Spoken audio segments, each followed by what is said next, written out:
paz de Cristo seja conosco também nesse culto.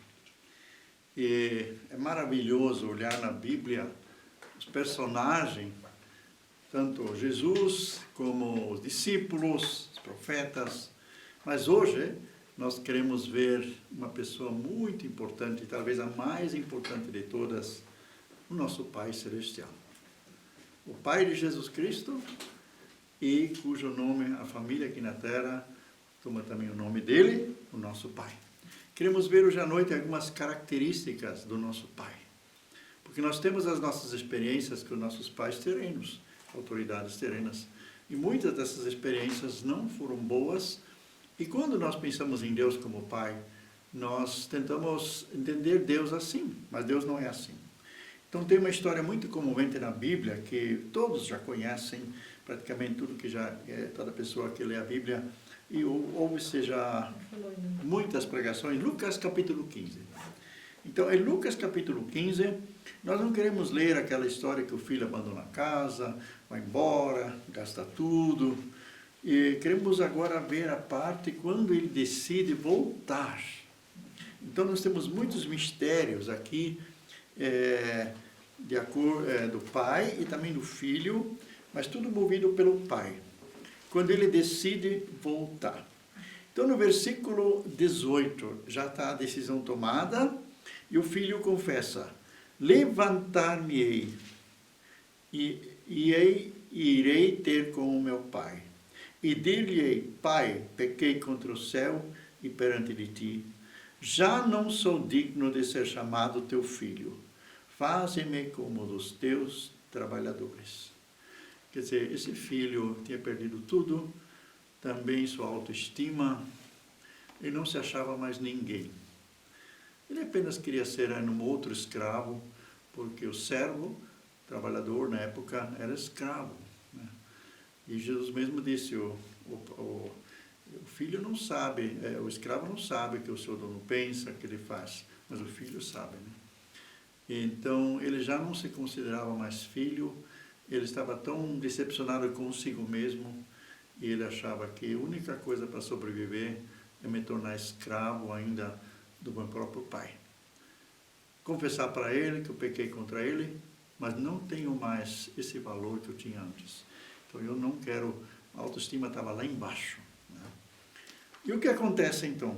O filho toma essa decisão. Então, levantando-se, foi para o seu pai.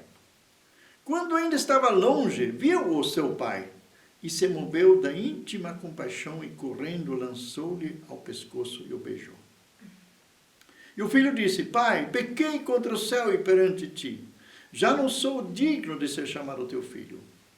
Mas o pai disse aos seus servos: Trazei depressa a melhor túnica, melhor roupa, e vestiu-o com ela, e pondo-lhe um anel na mão e sandália nos pés. Trazei o bezerro cevado, matai-o, comamos e alegramo-nos, porque este meu filho estava morto e reviveu. Tinha se perdido e foi achado, e começaram a alegrar-se. Então, qual é o segredo que está por detrás dessa decisão do filho, e o que está por detrás dessa atitude do pai? Eu creio que quando nós temos fé, temos esperança, muita gente tem fé e crê que para Deus tudo é possível, mas não tem esperança. Qual é a diferença entre fé e esperança? Esse pai tinha esperança, não apenas tinha fé que o filho vai voltar um dia, mas ele esperava o filho voltar. Porque todo esse comportamento do pai aqui fala de uma esperança que o pai tinha para o filho voltar. Então nós muitas vezes oramos com fé, acreditamos nas promessas de Deus, mas não esperamos. Jesus disse, quando nós pedimos, em Marcos 11, ele fala nisso, lá onde fala de transportar montes, e daí diz, quando nós oramos, agradeçam que já recebestes e vocês receberão. Então, a esperança que a gente tem para a resposta das nossas orações, a gente já agradece antes que aconteceu. Antes que isso tornou realidade, porque lá no mundo espiritual já aconteceu. O exemplo também, Abraão, eu sempre cito ele de novo, lá em Romanos 4, né? Ele acreditava nas coisas que não eram como se já fossem. E chamava a existência as coisas que não eram para que fossem. Isso é esperança, isso é fé. A fé é a certeza das coisas que se esperam. E não duvidar de fatos que ainda não se vê. Isto está escrito em Hebreus capítulo 11, versículo 1. A definição de fé. Então, se nós temos alguma coisa ainda por vir, nós sabemos que a promessa de Deus vai se cumprir. Que atitude estamos tomando? Temos essa atitude desse pai esperando o filho voltar. E eu vou provar isso, que ele tinha essa esperança. Vamos ver na atitude do pai. Então o filho vem com aquela decisão de confessar e tudo mais. E aqui diz assim: quando ainda estava longe, viu o seu pai. Na época eles não tinham binóculo para olhar o horizonte, né, para ver se alguém naquele deserto vem chegando. Mas o pai, não sabemos a idade dele, mas ele tinha uma visão natural, bem aguçada. E ele viu lá de longe, talvez todo dia ele olhava. Talvez todo dia ele estava olhando, quando meu filho vai voltar? Mas ele vai voltar. Ele não aguenta mais sozinho, ele vai voltar. Ele vai se lembrar, ele vai ter saudades de casa, ele vai voltar. Então o pai confessava essa sua esperança, ele dizia isso, e aí eu olhava pela janela, saía para o pátio, olhava, e aí ele viu alguém chegando. Mas não era esse que saiu de casa, era totalmente diferente. Ele viu que ele estava totalmente esfarrapado, a roupa estava gasta, o cabelo não estava cuidado, nada, era um maltrapilho, magrinho, porque já não teve mais o que comer, triste. E o pai vê essa imagem chegando. O pai vê essa imagem se aproximando. E o que esse pai faz? Ele espera ele chegar. Esse pai reconheceu nele um filho que estava perdido e que estava morto. Porque estar longe do pai, a gente não vive mais, a gente está morto. A gente está separado da videira, é um ramo separado da videira, assim também na vida de fé. Mas agora, com o arrependimento, de voltar para casa, ele é o melhor exemplo de arrependimento, esse filho. De voltar para casa, chegar de novo em casa, mesmo não querendo mais ser o filho, mas a menos estar em casa. Pegar o lugar mais humilde em casa, ser um escravo, igual aos outros. Então, ele é a atitude correta para alcançar a bênção. Mas, quem motivou isso é o amor do Pai. Você sabia que quando você está orando por alguém, está esperando que essas coisas aconteçam, com a espera que você tem e a fé que você tem na palavra, as coisas vão acontecer. Lá no outro lado as coisas começam a se mover. A nossa fé, a nossa esperança tem uma força sobrenatural de mudar o pensar das outras pessoas. Porque Deus usa essa nossa fé. Quando a nossa fé, nós não chegamos lá onde está a pessoa, no caso de uma família separada, ou o filho totalmente desviado. Nós não chegamos lá, mas os anjos do Senhor chegam lá para trazer de volta. Então essa esperança que esse pai tinha, essa fé que ele tinha, crer no Senhor Jesus Cristo, será salvo tu e a tua casa. Então tem gente nas nossas famílias ainda que ainda não são cristãos, mas com essa fé, com essa esperança, os anjos vão trazer. O pai vai trazer. Aquela atitude do pai, naquela época, crendo que o filho vai voltar. E Jesus diz, tudo que o pai me dá vem a mim, e o que vem a mim, de maneira nenhuma lançarei fora. Então o pai tem uma atividade a cumprir com seu amor, trazendo esses filhos perdidos de volta. Ou também uma situação perdida, conforme nós cantamos, né? Restitui, Senhor, o que se perdeu, o que os gafanhotos comeram, né? Restitui, Senhor. Mas vamos adiante, vamos ver então, o pai ouviu, né? Estava esperando e ele ouviu. Quando ele ainda estava longe, o pai já viu. Então não importa a distância que o problema está ainda, não importa a distância, a força que essa coisa ainda tem, o pai já vê. Deus vê tudo. E Deus está agindo. Então, o que mais o pai fez? Se moveu de íntima compaixão. Então, quando o pai viu a situação do filho, não ficou raivoso, não ficou indignado, mas ele se moveu de íntima compaixão. Ele se derreteu. É como Jesus disse, quando Jesus viu as pessoas lá em Mateus capítulo 8, 9, depois do Sermão na Montanha, eram ovelhas, ele compadeceu-se delas porque eram ovelhas sem pastor. Eram pessoas desorientadas, ninguém pregava o evangelho para eles, só a lei, e a igreja falhou, a religião falhou, e eles estavam totalmente como ovelhas sem pastor, e ainda doentes fisicamente e sobrecarregados na alma. Então Jesus viu essas pessoas e disse: vinde a mim todos que estáis cansados e sobrecarregados, eu vos aliviarei. Então Jesus sentiu dentro do seu coração essa compaixão. E o pai também sentiu isso. Então o pai não veio agora com a lista de coisas, que tudo que o filho tinha feito, né, para jogar na cara dele. Você quer voltar? Então, filho, então agora é diferente. Agora vai ser diferente. Tá? Aí você tem que obedecer. E não vai mais envergonhar a família lá fora. Você já trouxe muita vergonha para a família, né? Filho, você pode vir. Mas, olha isso. O pai não, quando nós voltamos para o pai, mesmo, seja o que for, foi pecadinho, pecadão, isso não existe perante Deus, né? As consequências é que vão dizer o tamanho do nosso pecado, mas não importa o que foi. O pai tem compaixão de nos receber. Ele é o único que nos entende. Ele é o único que entende você.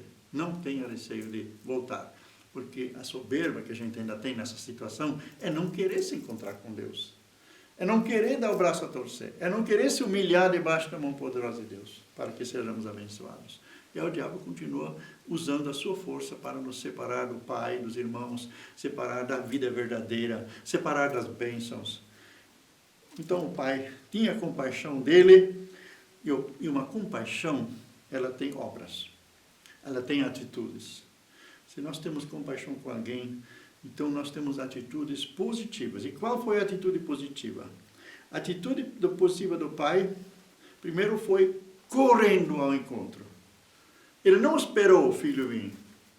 Ele não estava lá posto assim como agora uma autoridade, o filho tem que se jogar no chão, tem que se ajoelhar, confessar todos os pecados, né, confessar toda a vergonha que ele causou, e agora então, se fizer tudo isso, você tem chance, né? Depois fica de castigo mais um pouco, para lembrar bem as coisas que você fez. O pai saiu correndo ao encontro dele. O filho já veio com a confissão pronta, já tudo decorado, conseguiu ainda falar, mas o pai nem entrou nesse assunto. Ele correndo o abraçou. Né? Correndo o abraçou. Então isso é uma atitude, lançou-se-lhe no pescoço e ainda não só abraçou, o beijou. Esse filho não tinha se banhado ainda. Esse filho estava fedorento, né? Não tinha mais tomado banho, vivia no meio dos porcos, na imundícia. Mas o pai viu, além desse lado exterior, ele viu o coração arrependido do seu filho. Ele viu o filho e não o lado exterior. Ele não viu a roupa, ele não viu as experiências que ele causou negativas para a família. Ele viu o filho e o beijou. E um beijo na época significava muito. Não é? Como hoje, esses beijos baratos aí. E aí quando ele o beija, aí o filho tem coragem de confessar a sua culpa, confessar tudo. E o que o pai diz então? Mas o pai disse aos seus servos: trazei depressa a túnica e vestiu com ela. Como é que o empregado sabia qual é a túnica? Túnica era aquela vestimenta superior que eles usavam, comprida assim, né?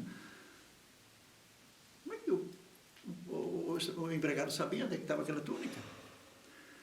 É que ele tinha um lugar reservado para o filho.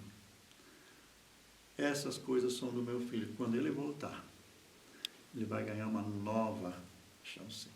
Ele vai ganhar uma nova túnica. E o que é a túnica? A túnica que nós somos vestidos é a justiça de Deus que Jesus nos conquistou na cruz. Jesus assumiu essa nossa vida totalmente estragada, depravada, essa ira de Deus porque andávamos assim, porque vivíamos assim. Então nós recebemos um novo coração, conforme nós também cantamos hoje à noite, coração do Pai, e recebemos a justiça de Deus. E o que significa a justiça de Deus? Justo significa não nada mais nos condena. Deus não nos vê mais como nós nos sentimos ainda, e como nós experimentamos tudo, e como nós entristecemos o Espírito Santo. Deus nos vê, através de Jesus, uma nova justiça, como se não tivéssemos feito nada de errado. Não tem mais culpa nenhuma no cartório. Está tudo apagado. Eu apago as tuas transgressões como a nuvem, e dos teus pecados não me lembro. Deus esquece o que foi. Essa não é a fraqueza de Deus, é a grandeza de Deus, que Ele consegue esquecer aquilo que eu fui antes. Eu sou agora a justiça de Deus. Mas a justiça eu não conquisto pelas minhas próprias obras, pelo meu próprio querer, ou com minha própria boa vontade. A justiça me é dada na condição em que me encontro. O Pai não disse, primeiro agora você vai provar que você vai mudar de vida. Depois te darei a túnica quando você merece. Não, nós não somos merecedores. Nós ganhamos primeiro a túnica para daí mudar de vida. Em cima dessa vida toda errada, em cima dessa vida toda estragada, em cima de toda essa frustração, vem a justiça de Deus para nos, dentro dessa justiça, nós fazermos então a nova vida. Podemos andar na vida. E o que mais o Pai entrega para ele, manda trazer? Pondo-lhe um anel na mão. Anel no dedo. O que significava o anel? Anel significava filho. E autoridade. Quer dizer, o filho não veio para ser um escravo, entre outros escravos. O filho veio para, a partir do anel, ser um representante legal da família. Fazer os negócios em lugar do pai. Mas será que esse pai podia confiar nesse filho que já, em tudo ele já esbanjou toda a sua herança, tudo que ele era de direito, né? E agora o pai confia tanto nele. Colocar nas mãos dele a autoridade para agir em nome do pai. Fazer os negócios em nome do pai. Isso é confiança. Deus conta com ele e o nosso Pai Celestial faz isso conosco. Eu preguei também numa dessas viradas de ano, Deus confia em você, Deus crê em você. Essa confiança que Deus põe em nós. Ele conta conosco. Se ele fizesse, mas, né, eu vou te dar essa tarefa, mas, né, não, Deus não diz assim, nós dizemos assim, né, mas eu não quero que aconteça de novo. Né? Deus confia em nós cegamente. Então esse anel é filiação e é autoridade para agir em nome do Pai. Todos nós que nascemos de novo, aceitamos o Senhor Jesus, deixamos para trás a velha vida, nós temos a autoridade de agir à moda de Jesus. Tudo está debaixo dos pés de Jesus. E Jesus disse, eu vos dei autoridade sobre toda obra maligna, sobre toda obra do mal. Todo o poder do mal. Então não precisamos nos intimidar. Se o inimigo fala alto conosco, se ele começa a aparecer aí fazendo as suas obras, já foi destruído tudo, porque Jesus já o venceu lá na cruz. Para isso se manifestou o Filho de Deus, para destruir as obras do diabo. Jesus é o juiz que já condenou e já julgou o diabo e todos os demônios que querem nos levar para a perdição. Ele é o juiz e nós somos os oficiais de justiça para dizer para ele que aqui não tem mais vez. Na minha vida não. Seja conforme como ele quer se apresentar para me destruir minha família, destruir minha saúde, destruir meus negócios, destruir os meus planos, os meus sonhos. Posso dizer para ele, em nome de Jesus, como oficial de justiça vai e despeja o cara que não paga aluguel, né? Deus nos coloca como oficiais de justiça com essa autoridade de agir em nome de Jesus. Em nome de Jesus. E ontem, numa pregação que eu gravei, Eu tinha contado uma história de uma menina de 7, 8 anos, que veio para casa, ela é filha de pastor, e estava com febre, e estava manifestando uma gripe. Aí ela veio da escola, estava sentindo mal.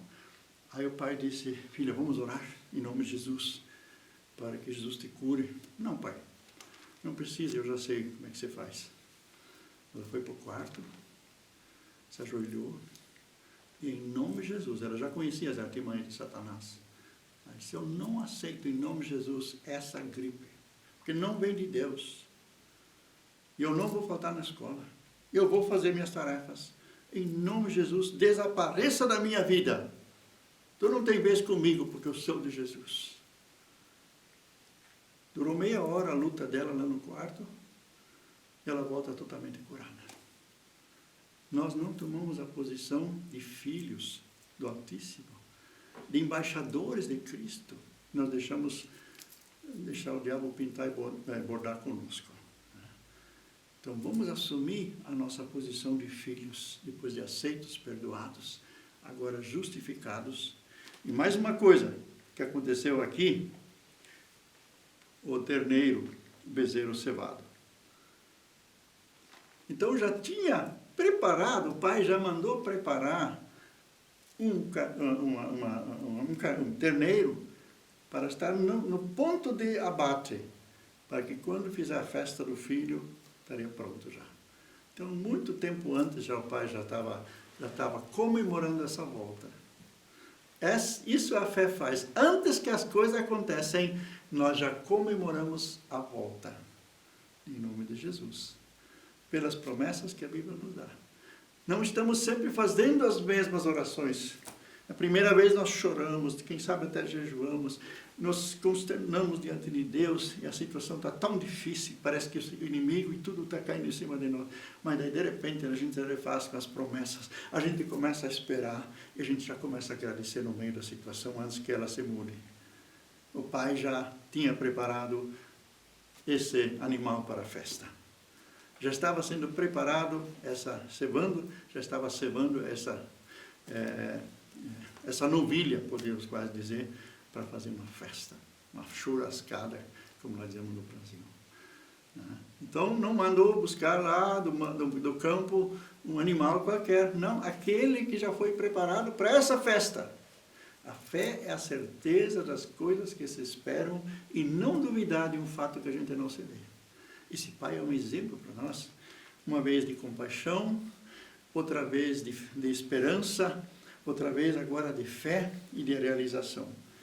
E o que aconteceu mais aí?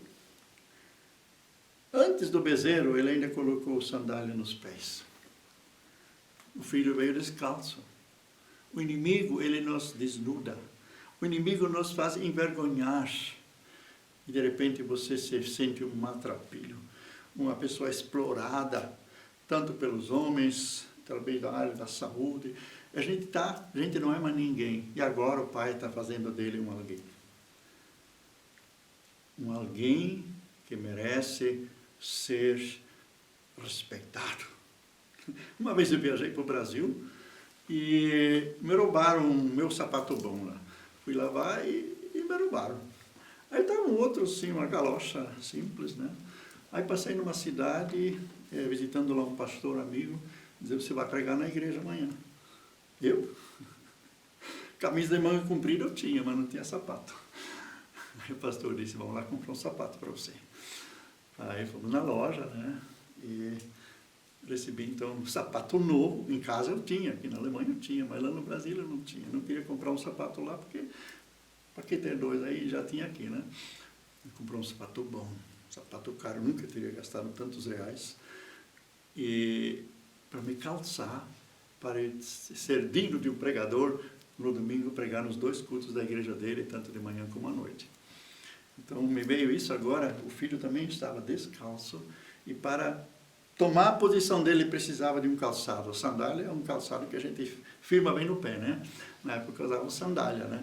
A sandália você corre, com a sandália você anda, porque você pode firmar ela no pé, não é como algum tipo de sapato, né? Então ele disse, meu filho, agora você vai pegar firme, Você é uma nova pessoa.